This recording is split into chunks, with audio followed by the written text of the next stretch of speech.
Hey y'all, welcome back to my channel. So today I am going to use my Snail's Nails Acetone Remover Gloves. I love them. I want to remove these acrylic nails. I had broke a couple, so I just wanted to go ahead and take them off.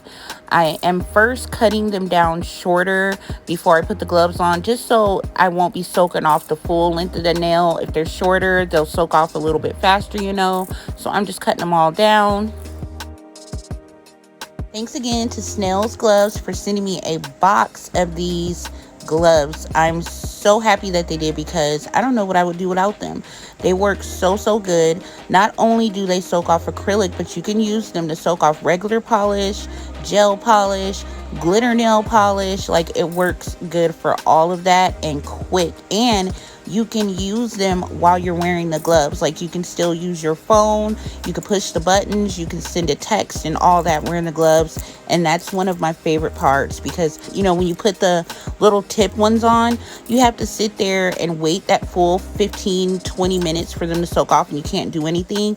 With these, you can clean up, you can pick up stuff, you know, use your phone and all that. So they are amazing. You guys definitely go check them out.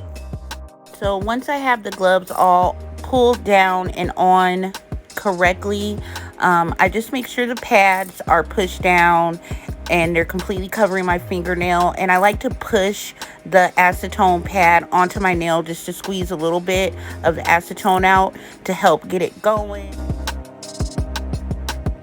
Okay, I don't know if you guys can see there, but you can look inside the glove and see the acrylic and the gel polish breaking up.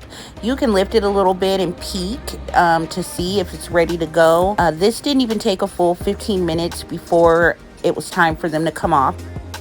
Sometimes when you take your gloves off, it will look like your nail did not come off. Sometimes it will come off right in the glove. But if you guys watch, I'll show you what I do to get the rest of it off.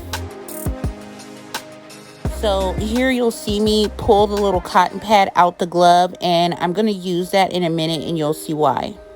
Okay, so I pulled out my gel remover tools. Here's the pad that I pulled out the glove. It is still really saturated with the acetone on it, so I'm just going to use it to remove some of that gook that's, you know, still stuck on the nail and stuck on my fingers. And I always use it to get that extra bit off, so that's what I'm doing here.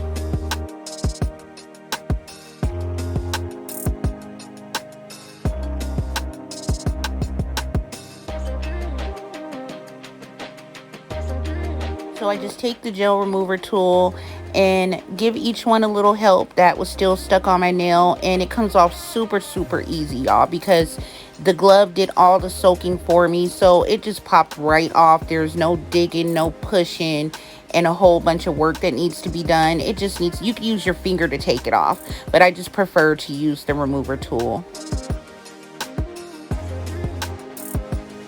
All right, so now that it's all off, I just cleaned my hands up a little bit, filed them, and I buff across the tops of them.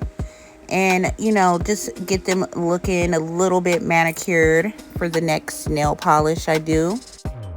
I put on oil after I filed and buffed them, but I forgot I did want to put on this garlic strengthener. So I just let it dry and I put on 2 coats of that garlic strengthener. And I'm done with that. So my nails are nice and dry. I was applying the Sally Hansen's Cuticle and Nail Hand Cream, which is awesome. So since I'm all done and finished completely with my nails, I'm applying some cuticle butter to them, and I am all done. They look really good. The time is really quick that the gloves work in, and I just did a little quick manicure so I could move on to the next set that I wanted to do. So yeah, thank you guys for watching. Bye y'all.